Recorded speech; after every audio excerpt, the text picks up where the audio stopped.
रात्र रात्र बारे देताना 6 इंचू करतात दंश. अरे तुमचं पोट भरण्यासाठीच उन्हातानात राबत असतो बळीराजाचा वंश.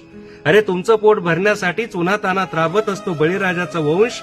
पण त्या बळीराजाच्याच घरात आता टोळधाडी येतात. टोळधाडी येतात. रक्ता मांसानं वाढवलेलं बाजारभाव लुटून नेतात.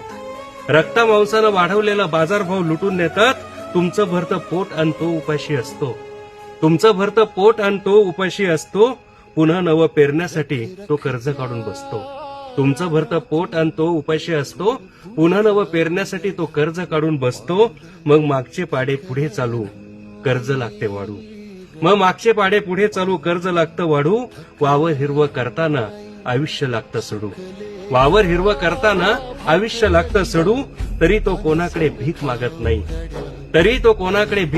नाही. तो भिकारी नसतो. भिकारी तुम्ही असतात. कर्जमुक्तीचा शब्द देऊन तोंड फिरून बसतात. तो मत देतो तसं तुम्हाला 0% कर्ज सुद्धा देईल. तो बळीराजा आहे. तो मत देतो तसं तुम्हाला 0% कर्ज सुद्धा देईल. जेव्हा त्याच्या पिकाला घामाचं मोल येईल.